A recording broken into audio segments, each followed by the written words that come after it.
Meus irmãos, muita paz. Agora à noite, vindo para cá, ao sair de casa, eu avistei uma pessoa no caminho e alguém me disse: dê carona a ela. Era à noite, isolado, a pessoa estava no escuro, eu resolvi dar carona. Algo inabitual. Não faço isso normalmente, mas resolvi atender a um pedido. Parei o carro, ofereci carona, ela entrou. E antes de virar para cá, ela me disse que estava precisando de uma carona porque ela ia para a igreja, que ela é batista, e precisava de uma ajuda. E disse: eu lhe levo. Aí mudei o meu percurso e levei ela próximo da igreja dela. E no caminho ela foi me falando de religião. E todas as vezes que alguém me fala de religião, dentro de mim sinaliza uma coisa muito séria, muito séria.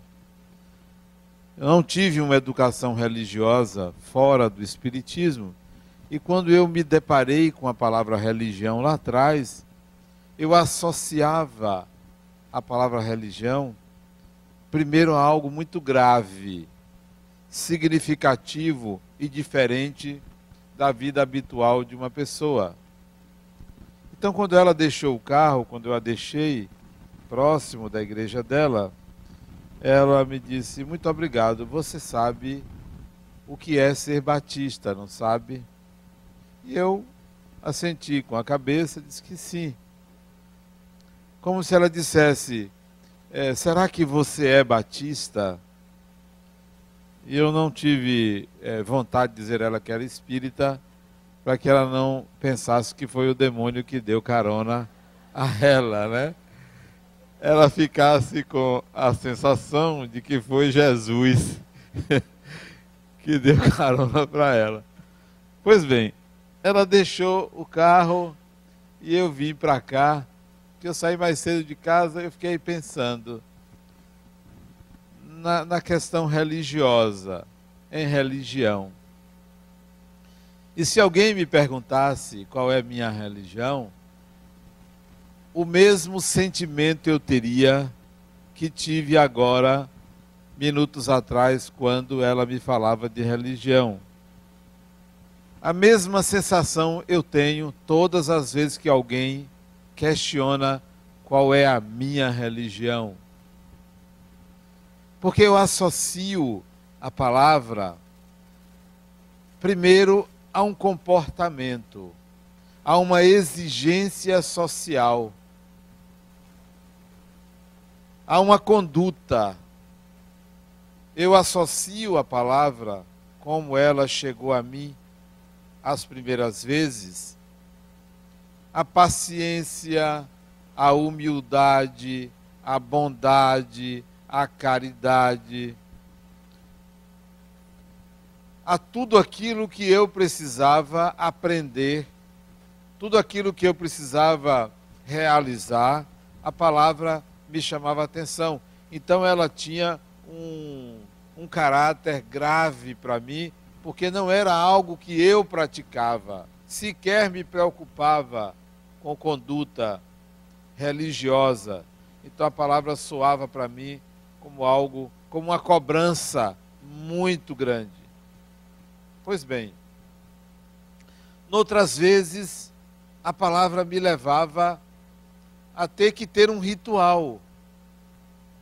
E eu não tinha um ritual, não fazia sinal da cruz, não me ajoelhava, não usava um crucifixo, não tinha uma veste característica. Eu me sentia um pouco diferente do que a palavra exigia a mim. Mesmo no meio espírita, que havia uma certa preocupação com a máscara social, com a expressão que caracterizasse gravidade do contato com os espíritos, eu não tinha aquilo. Então, novamente, a palavra religião era muito forte a mim. Chegava a ter uma certa intolerância à palavra. não gostaria ou não gostava de falar sobre, e muito menos de perguntar a alguém qual é a sua religião, ou querer dizer à pessoa que a religião dela tem essa ou aquela característica. Então, a palavra para mim era rechaçada. Outras vezes, a palavra me levava à ideia de Deus. Pronto, isso aqui era terrível para mim. Terrível, porque eu não aceitava o Deus das religiões, nem o Deus espírita que era pregado, que era vivido. Então, quando a palavra vinha para mim, me lembrava Deus, dava um certo tilt dentro de mim. O que é isso? O que é que eu vou falar? Porque eu não concordo, porque eu não aceito, porque eu não entendo, porque eu não vivo isto. Então, durante muito tempo, eu evitei falar a minha religião, mesmo sendo espírita. Me lembro de uma vez que eu tive que camuflar qual era a minha religião. Tive que camuflar. E foi no Chile. Eu viajava num trem de Santiago para o sul do Chile, eu e um amigo. Isso eu tinha 20 e poucos anos, 22 anos, e 23 anos, 22 anos. Nessa viagem, eu dei a um garoto um retrato de Jesus espontaneamente, e não sabia que o pai dele estava no trem, e me questionou, por que eu fiz aquilo? Por que eu dei um retrato de Jesus ao menino? Eu disse, eu tive vontade. O garoto estava na plataforma, e eu dentro do trem, eu abri minha mochila, tirei o retrato de Jesus e abri a janela do trem e dei ao menino, que devia ter seus 9, 10 anos de idade, e o trem partiu. Um gesto sem a menor pretensão, só que o pai estava dentro do trem e viu, e me interpelou depois, e disse que era pastor, que saía para pregar, e nunca tinha feito aquilo com o filho, porque não usava imagens, e perguntou-me, qual é a sua religião? E eu não podia dizer. Não porque ele era pastor, mas porque aquela época, década de 70, no Chile, em plena ditadura Pinochet, dizer que é espírita você tinha que apresentar um atestado de sanidade mental. Eu não tinha o atestado, tinha a sanidade, mas não tinha o atestado. Então, não podia dizer. E eu disse a ele simplesmente, eu sou cristão, mas mesmo assim sem vontade de dizer que era cristão, porque isso tinha uma exigência. Todas as vezes que você diz qual é a sua religião, há um mecanismo que lhe exige um comportamento condizente, semelhante àquilo que socialmente é esperado de você. Então, eu falei que era cristão, mas contra a minha vontade. Porque se fosse budista também falaria contra a minha vontade. Todas as vezes que você rotula a sua religião, você se julga, você se avalia, você se cobra. É bom isso até certo ponto, mas há um limite dessa cobrança, porque ela pode levar a uma culpa. Ela pode levar a uma consciência de que você não é aquilo, não consegue ser aquilo, como se você devesse seguir preceitos, como se você devesse corresponder. Assistindo a um filme, hoje, não me lembro o nome do filme, um filme rodado nos Estados Unidos, em que, numa determinada cena, a menina chegou para o pai e questionou ele sobre a conduta dele, dizendo, meu pai, a Bíblia não diz isso, dando uma lição de moral no pai. A Bíblia diz o contrário do que você está fazendo. A Bíblia diz, e ela textualmente citou o texto bíblico que falava da conduta correta. E eu fiquei pensando, religião é isto?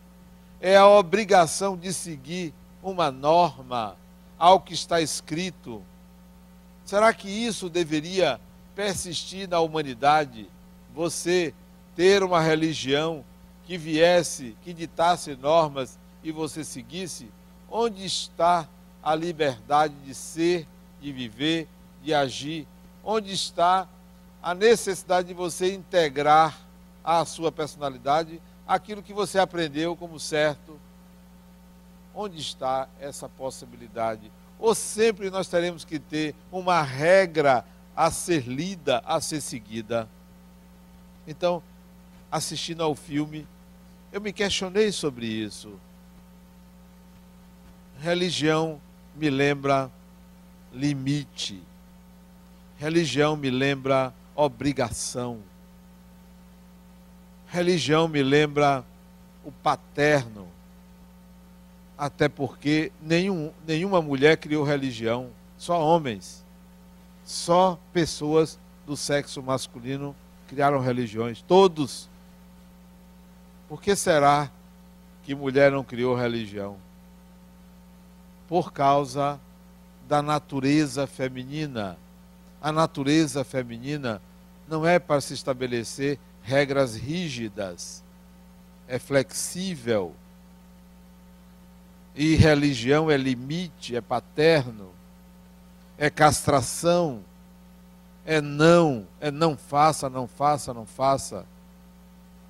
Então, a palavra religião para mim tem um sabor amargo. Aí vocês podem perguntar, mas você não diz que você é espírita? O espiritismo não é uma religião? Sim, o espiritismo é uma religião. É sim. Porque fala de Deus, porque propõe uma série de atitudes transcendentes que lhe levam a esse encontro com o divino. Sim, é uma religião. Tudo bem que difere das outras religiões, porque não tem sacerdotes, não tem rituais, porque não tem um lugar sagrado para ser cultuado, porque não tem também um líder, que é o Papa, que é o Guru, que é o Bambambam, não tem, ainda bem. Mas é uma religião, se definimos religião como aquele segmento que busca uma transcendência ao divino e, além disso, propõe atitudes para que essa transcendência aconteça, então é uma religião. Sim, sou espírita, mas na hora de dizer que sou espírita, eu não me lembro que é uma religião. Eu não associo à palavra religião. A palavra é viciada também, porque ela vem de um contexto judaico. A palavra religião não é universal. É religião para todas as religiões que nasceram do judaísmo. Fora do judaísmo, o termo não é religião. O confucionismo não é uma religião. O hinduísmo não é uma religião. Não são religiões, porque não se propõe a religar ninguém a nada. Só na linhagem judaica que o sentido da palavra é religar. Fora do judaísmo, ninguém quer ligar nada a nada. Ninguém quer se ligar a Deus, nem tem que se ligar de algo que nunca se desligou. Bom, então quando eu falo sou espírita, ou quando me pergunta qual é a minha religião, eu afirmo espiritismo, eu não associo a religião. Mas quando penso na palavra religião, eu só penso em limites. Eu só penso em obrigações, em cobranças.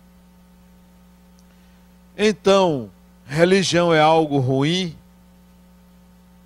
Vou estabelecer um limite. Até certo ponto é bom. Depois de certo ponto, torna-se prejudicial à pessoa. Qualquer religião, quando você começa a se tornar fundamentalista na sua religião, ela é ruim. Sou espírita desde adolescente. Vou dizer quando o espiritismo é ruim. Quando até certo ponto é bom, depois se torna ruim. Eu frequentava um centro espírita ali no Maciel, há muitos anos atrás. E ia à Federação Espírita do Estado da Bahia, que era vizinho ao centro. Tinha um senhor lá, senhor José, não me lembro o sobrenome, ele ficava na recepção. Ficava na recepção. E eu sempre tive um jeito descontraído de chegar nos lugares. Vai ser muito difícil, por exemplo, você me ver com camisa dentro da calça.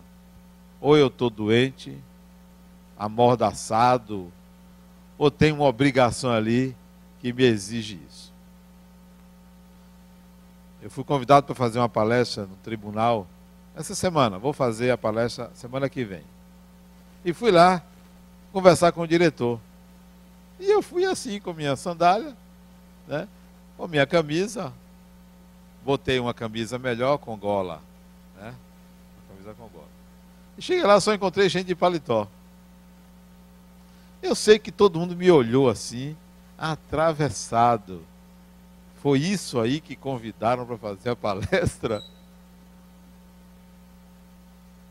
Eu não tive a menor preocupação com isso. Eles que elaborem o gosto de vestir uma gravata num país quente. Isso é problema deles. Eu não preciso disso. Então esse senhor, lá na Federação Espírita, isso há muitos anos atrás, eu chegava assim. E eu não andava de alpercata, eu andava de sandália, né, de borracha. Surrada, gasta, né, só tinha uma.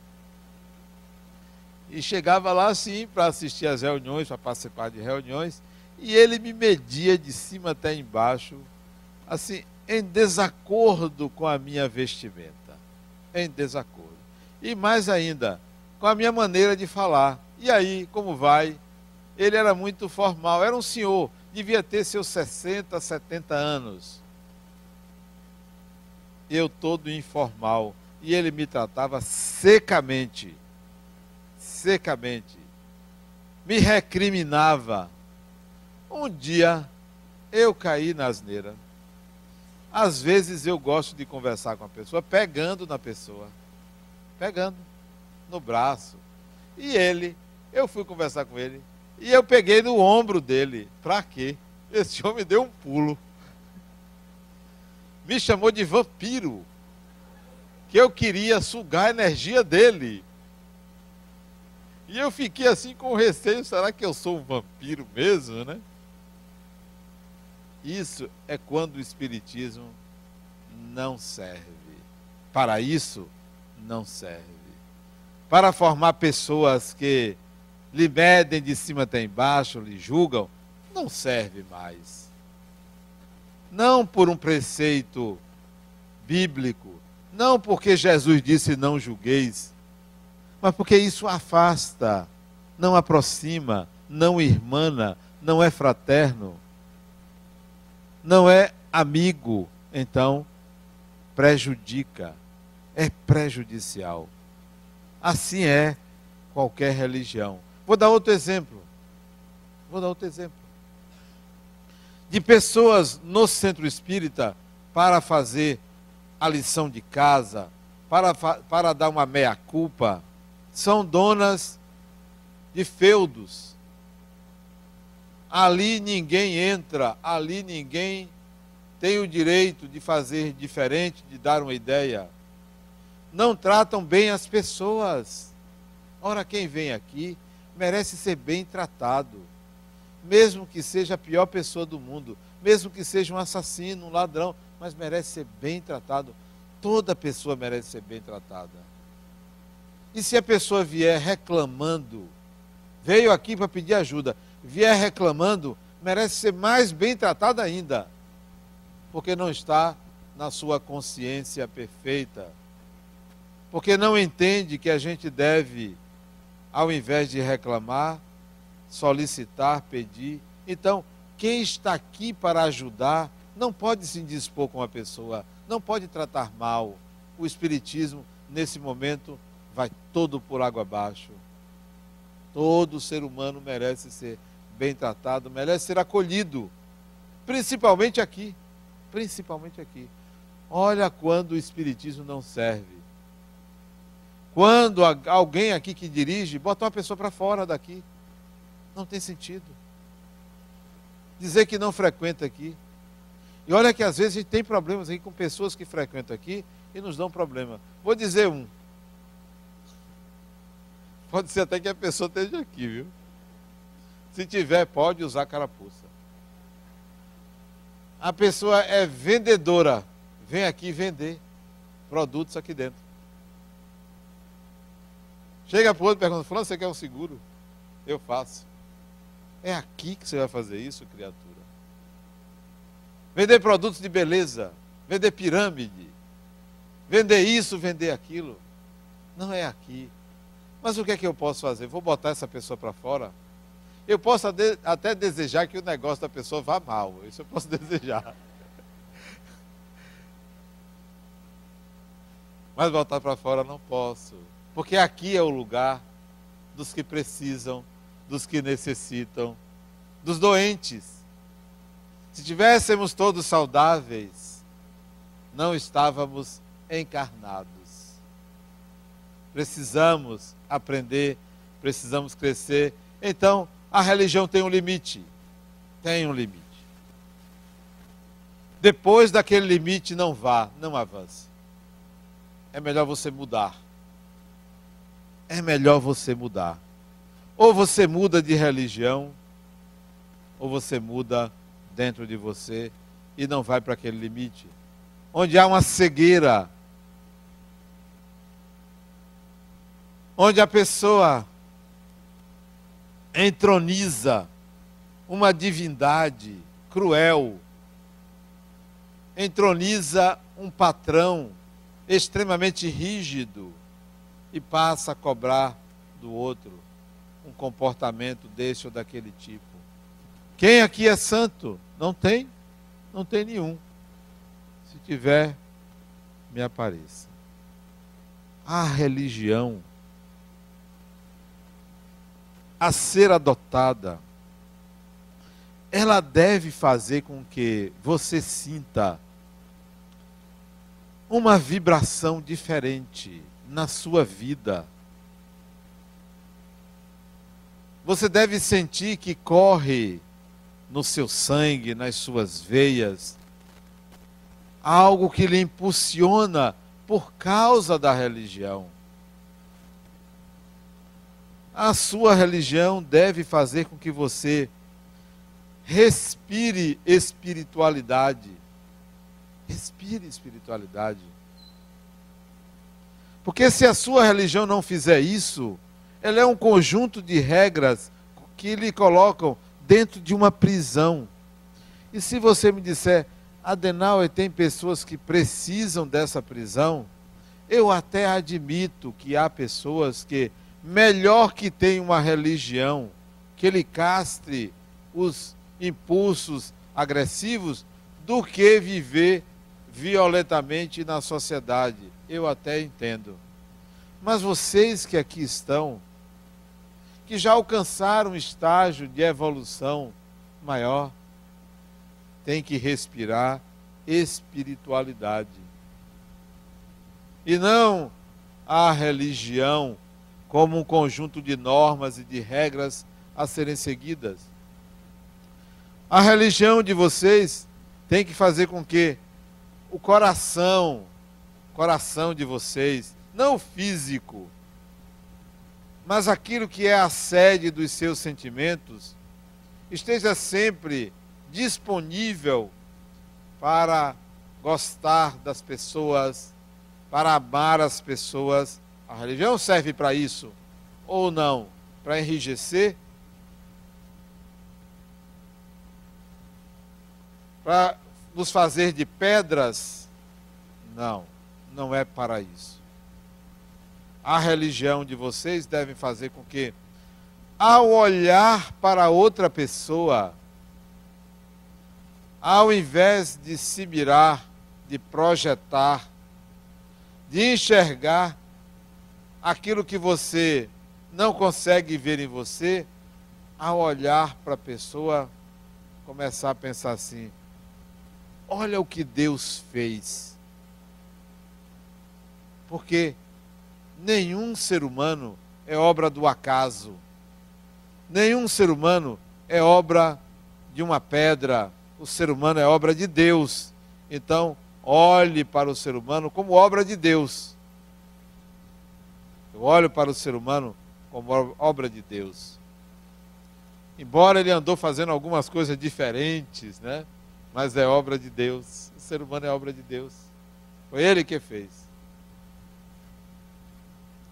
Hoje, eu fui buscar meu neto na escola. Hoje. E fui com a babá dele. E estava conversando com ela. Ela não consegue falar Adenauer. Ela me chama de seu Marcos. Que é meu segundo nome. Seu Marcos, eu estou aqui aflita. Por quê? Minha filha tomou um remédio para abortar. E está doente. Eu fui na casa dela, levei no pronto-socorro. Lá a médica disse que ela não podia fazer aquilo. Já estava com 4 meses. Que deu um remédio para segurar. De fato, poxa. Ela disse: eu disse à minha filha, se você não quiser, eu tomo conta, me dê. Seu tio já disse que também quer, porque o marido dela não quer. Eu fiquei conversando com a babá sobre isso enquanto esperávamos a escola abrir. Sobre a vida. Aí eu disse a ela: você não deveria ficar aqui, vá para a casa de sua filha. Não fique mais, depois do almoço você pode ir. Eu disse: não vou não. Eu já fiz o que tinha que fazer, ela está lá, tomando remédio, sentindo dores, isso foi ontem. Se vá para casa é melhor. Ela não foi. Mais tarde, 4h30, ligaram lá da residência, que a minha teve uma piora. Eu disse: está vendo?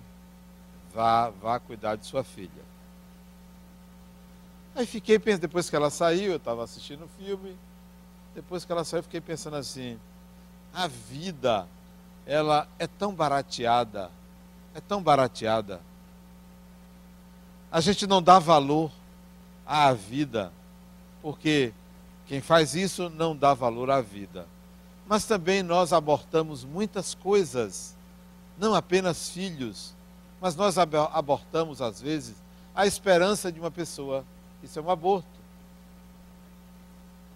Nós abortamos também projetos de vida que iriam nos fazer crescer e a gente não prossegue, porque algo nos convida ao prazer imediato. Deixamos de estudar, deixamos um trabalho, por preguiça, inventamos uma desculpa que consideramos muito forte e abortamos os convites que a vida nos faz, que Deus nos faz para realizar, para viver, para fazer, para mudar. Nos encostamos, isso é também um aborto. A religião não deve ser pensada como algo rígido. A religião é contra isso. Qual é a sua religião? E eu convido vocês a criarem uma religião. Convido. Mulheres também podem criar. Contraria a regra de que só os homens criam religião. Crie uma religião pessoal. Pessoal. Eu tenho uma religião pessoal. Ela é pessoal, ela é minha. Não é sua, a sua é sua. Estabeleci alguns preceitos da minha religião pessoal. E tenho dois que são os mais importantes para mim. Três, os mais importantes, que é minha religião. Olha que eu sou espírita, hein? Mas tenho uma religião pessoal. Porque o espiritismo é uma religião fundada por Allan Kardec e outros espíritos, que eu me enquadro, me encaixo perfeitamente, mas criei a minha. Que não tem adeptos, a não ser eu. Não, é a religião que não aceita adeptos. Não aceita. Eu quero fazer parte da sua religião. Não está aberta. É fechada, única, exclusiva, só para mim. A sua é só para você. Não está aberta. A minha religião pessoal, os preceitos, servem para mim.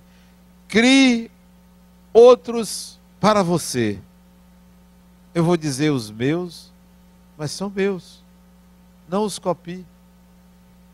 Não os copie. Porque a sua é a sua. Primeiro preceito da minha religião pessoal. Primeiro, não quero nada de ninguém que a pessoa não pode me dar ou não queira me dar. Não quero. Não quero que você seja educado comigo se você não tem educação. Não quero. Não vou lhe exigir. Não vou lhe exigir. Não quero que você seja paciente comigo se você não tem paciência para me dar, nem quer me dar. Não quero. Eu não quero nada do outro que o outro não queira me dar. Não quero o seu dinheiro se você não queira me dar. Não quero. Nada, absolutamente nada do outro. Mesmo que você queira me dar e não tenha, eu não quero. Porque você tem que ter o que você quer me dar. Portanto, eu não posso exigir nada do outro. Esse é o primeiro preceito. Primeiro, você deve fazer o seu. Não tem gente que diz assim, eu quero para o outro tudo que o outro quer para mim. Não, eu não quero. Ele não sabe o que é que eu quero.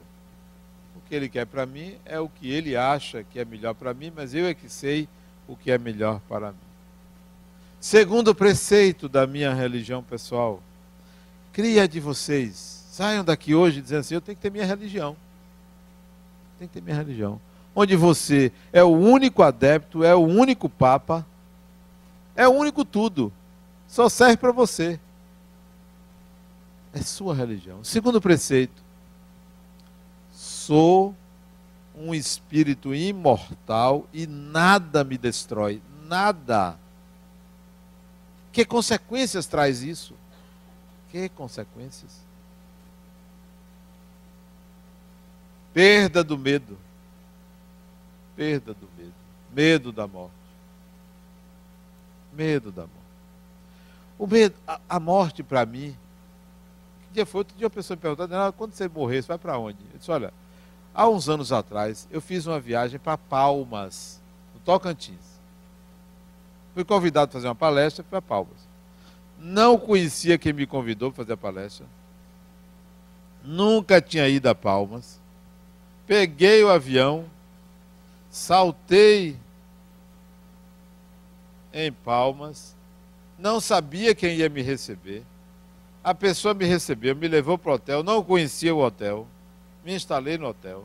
Depois uma pessoa foi me pegar, fui fazer a palestra, fomos jantar, não conhecia ninguém, fomos para o hotel, dormi, no dia seguinte acordei e voltei.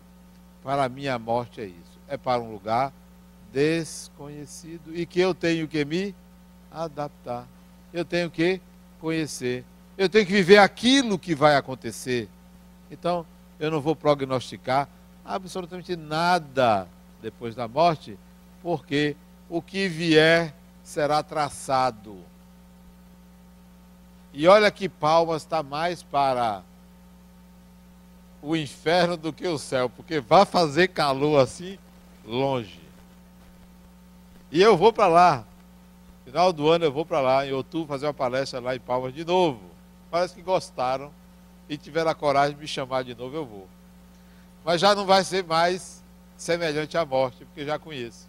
Então, a morte é a ida para um lugar desconhecido e, por isso, desafiador. Desafiador. E eu gosto de desafios. Então, sou um espírito imortal, nada vai me destruir. A consequência lógica disso é perda do medo. Medo de quê? Quando chegar o momento que venha.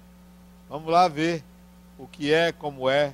Há vários relatos, há várias informações preciosas, importantes, mas cada espírito vai enfrentar a sua realidade. Terceiro princípio da minha religião. Como vocês devem lembrar, já falei aqui, eu sempre fui meio brigado com Deus, né? Tínhamos uma diferença, né? Ele Bahia, o Vitória, tinha uma diferençazinha aí entre nós. Ele meio popular e eu querendo algo mais intimista, né? Ele agradando a todo mundo e eu querendo que ele não me agradasse, mas que ele se revelasse tal qual ele é. Então, algumas exigências eu fiz, resultado, a gente se manteve afastado durante muito tempo. Muito tempo. Não dizia que acreditava nele, porque a nossa relação não era de necessitando de crença, era uma relação diferente, uma relação mais face to face, né? Até que um dia eu tive um desdobramento. Isso não existia aqui, esse auditório, não tinha também esse outro prédio, só tinha o prédio da creche, as nossas reuniões doutrinárias eram na creche. Eu tinha um desdobramento que um espírito me levou para um lugar desconhecido no mundo espiritual, e ele me disse: eis aqui um locus virgo, um lugar virgem, nunca um espírito esteve aqui, e me levou nesse lugar. Eu voltei daquilo ali sem entender o que era aquilo. E conversando com um amigo meu, aquela já desencarnado hoje, era promotor, ele promotor do Ministério Público, doutor Elzio, ele disse: Adenal, isso é responsabilidade para você. E eu fiquei então assim questionando o que é isso, o que é isso, o que é isso, até que eu passei a ter uma relação com Deus diferente, porque eu questionei Deus: vem cá, o que é que você quer de mim? Para me mandar num lugar que nunca foi habitado por espírito nenhum. O que é que você quer de mim? A partir desses questionamentos, eu passei a sentir Deus. Sentir.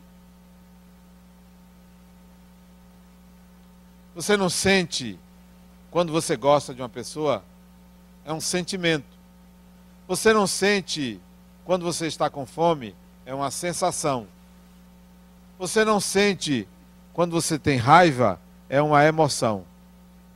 Sentimento é uma coisa, sensação é outra, emoção é outra. Misture tudo isso, é como você pode imaginar que eu sinto Deus.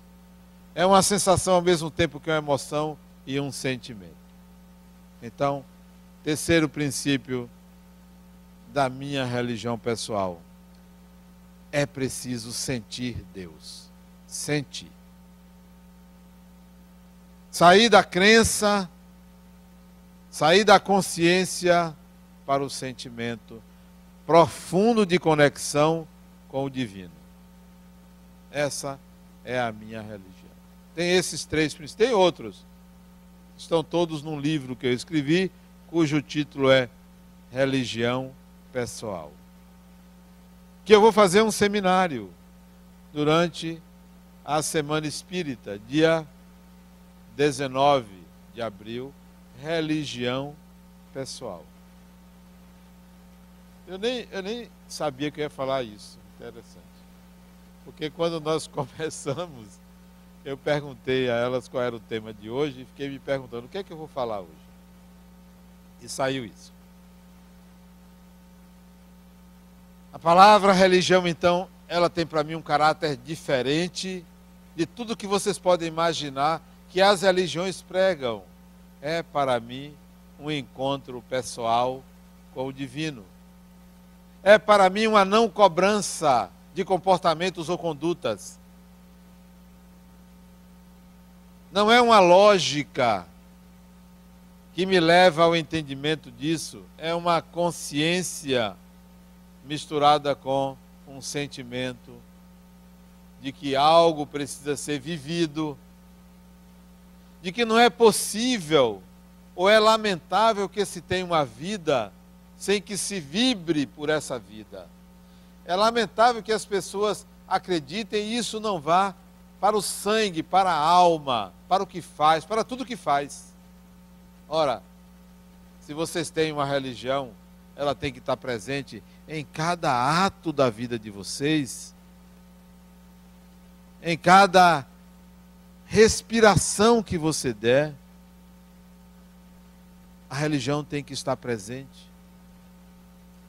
Não é possível se dissociar ou dissociar a ideia que faço de religião do que é a vida prática comum, a rotina, a realidade. Mas não é algo para catequizar a ninguém. Não é algo para catequizar ninguém. A minha religião não vai aparecer com um nome, nem com obrigação a ninguém. Porque não é preciso, porque cada um tem que ser a sua, tem que ter a sua. A minha serve a mim. A sua deve servir a você. Agora, respire ela a todo momento. Respire sua religião. Leve a sério e, ao mesmo tempo, se sinta como movido por uma onda, como se fosse um perfume no ar que você respira e sente que está integrado a tudo e a todos. Então, é algo mais suave, é algo muito suave. Com todo respeito, a minha religião não pode ser aplicada a outra pessoa. A outra pessoa tem que ser a sua. E é de tal maneira que essas duas religiões, a sua e a do outro, se respeitam, se reconhecem, se legitimam. Aceita a diferença, porque não há hierarquia, não há superioridade, não há melhor. É a sua, essa é a minha. A sua é muito boa para você, a minha é muito boa para mim. Se da minha você quer extrair alguma coisa que possa ser útil à sua, faça-o, mas não faça como eu faço. Eu não gostaria de viver como Jesus viveu, não gostaria, porque eu quero viver de acordo com a minha natureza, porque ele viveu de acordo com a natureza dele. Viva de acordo com a sua natureza e faça com que haja transcendência na sua natureza. Então, associe religião a tudo que você faz, tudo. Insira em tudo que você faz os princípios da sua religião. Se a religião formal, a religião que você adota, de alguma forma lhe afasta do seu semelhante, mude. Essa religião não serve, porque lhe afasta da outra pessoa. A religião tem que irmanar, aproximar, tem que reunir solidariedade, fraternidade e caridade. Religião. Respire a sua religião. Respire ela.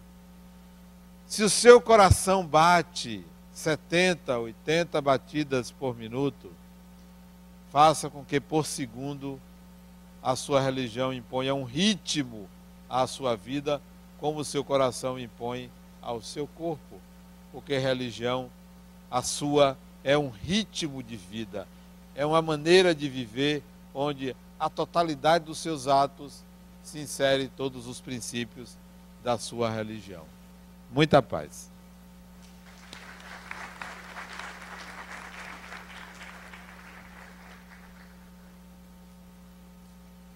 Gente, eu só tenho na verdade, um aviso e um agradecimento. Nosso jantar já aconteceu sábado passado. Alguns dos que estão aqui presentes estiveram conosco, puderam compartilhar do que a gente compartilhou. E fica aqui sempre o nosso abraço de agradecimento por ter estado presente, ter contribuído mais uma vez com a casa, com a causa e com o lar dos idosos que está sendo já construído. Então, em nome da Fundação, muito obrigada a cada um de vocês que pôde contribuir, indo ou não, mas contribuiu. O nosso aviso é a nossa Semana Espírita, que é o nosso evento master aqui no Centro Espírita, que vai acontecer de 13 a 19 de abril, com o tema Espiritismo, Religião e Amor, onde Naum Castro faz a abertura. Nós vamos ter o teatro na terça-feira. Na quarta, Solon Queiroz vai estar trazendo a sua mensagem com o tema escolhido. Na quinta, Adenauer vai estar aqui com a gente também pelo aniversário do centro. Na sexta, nosso amigo aqui também, Sheldon Menezes. No sábado, nós temos alguns eventos durante o dia, onde começa com o Evangelho, que Ednilson Fidelis fará. Vamos ter a aula com Isabel Guimarães, reencarnação como processo educativo. Vamos ter o trabalho do GRUD, que hoje foi divulgado. Vocês estão levando para casa um pequeno folder com a atividade do GRUD, que leva as crianças, né, a essa questão da evangelização. E à noite, Ricardo Carvalho ele faz a palestra de encerramento como doutrinária à noite, como palestra noturna. Mas Adenauer, que até se antecipou, falando do seminário, vai fazer, encerrando a Semana Espírita, o seu seminário Religião Pessoal, onde a inscrição é 1 quilo de alimento não perecível. Vai acontecer no domingo, de 9 às 12. Um aviso que eu esqueci. Vocês lembram que eu falei que eu vou fazer 60 anos? Vai ser no dia 3 de abril. De amanhã 8. E eu pedi às pessoas que me dessem presente em dinheiro. Lembram? Dinheiro. Eu quero dinheiro. Múltiplo de 60. 60, 120, 240 e tal. E esse dinheiro deve ser depositado na conta da Fundação para as obras do Lar dos Idosos. E o dinheiro começou a aparecer. Sério? Tem gente que está depositando. É só entrar no site, tem da Fundação, www.larharmonia.org.br, e tem lá como colaborar. E eu gostaria que vocês seguissem o exemplo de duas pessoas. Um depositou 30 mil. Olha, que exemplo fantástico vocês podem seguir. 30 mil, ele disse, Adenauer, múltiplo de 60, 30 mil é múltiplo de 60. E depositou 30 mil. Tudo bem que foi em cheque, eu fiquei esperando compensar para ver se era verdade. Compensou. O outro me mandou um WhatsApp, Adenauer, eu vou depositar 50 mil. Eu estranhei porque não é múltiplo de 60. Aí ele disse, não, eu vou depositar 60. 60 mil. Sigam esses belos exemplos, né? De pessoas assim, são espíritos iluminados esses. Então, meu aniversário é a semana que vem, se vocês quiserem presentear, já sabe, depositando para o Lar dos Idosos. E por último é que semana que vem nós vamos estar aqui, Semana Santa, mas nós vamos ter palestra normalmente, quinta-feira. E a palestra, embora eu vou estar aqui, mas a palestra não será feita por mim. Será feita pelo presidente da Federação Espírita do Estado da Bahia, André Luiz Peixinho. Ele vai falar sobre construindo a consciência da imortalidade. Então, todos estão convidados para essa palestra, porque é um encontro de centros espíritas da região aqui de Itapuã, Piatã, e todos eles vêm para cá para assistir essa palestra. Então, nós estaremos aqui normalmente, ok? Então, vamos ao passe coletivo e a oração final. Não? Ah, tem um vídeo, peraí. Desculpem. O passista é apressado.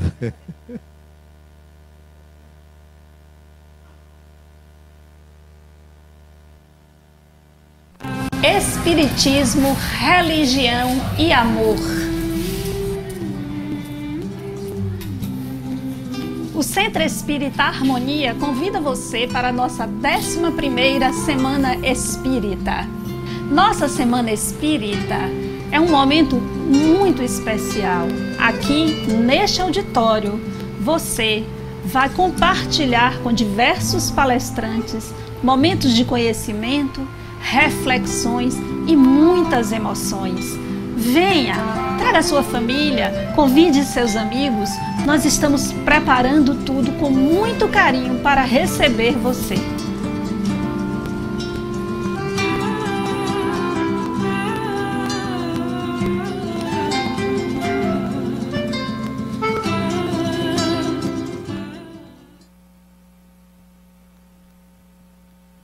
Acabou? Então vamos ao passe coletivo e oração final.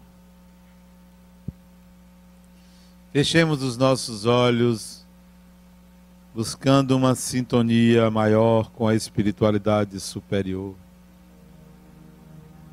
Elevando os nossos pensamentos, lembrando-nos das pessoas infelizes, doentes, perdidas, que necessitam da nossa luz, da nossa consciência de que somos espíritos imortais, que necessitam do nosso acolhimento, da nossa palavra amiga, da energia curativa da nossa alma. Enderecemos essas energias para estas pessoas que nos lembramos, doentes, perdidas, até mesmo aquelas pessoas que nos agridem, que nos têm como inimigos, que não gostam de nós. Que elas recebam onde estiverem a nossa vibração desse momento. Que por um momento, ao invés de pedir para nós próprios, peçamos a Deus em favor dessas outras pessoas. São filhos de Deus, são espíritos como nós. Que a nossa oração possa alcançar a intimidade de suas almas. Lembrando as palavras do Mestre Jesus, que Deus as abençoe, que lhes dê paz, que busquem a consciência de que são o sal da terra, que são espíritos. Sê conosco, Senhor Jesus, que a tua paz e o teu amor esteja em nossos corações e nos leve de volta aos nossos lares.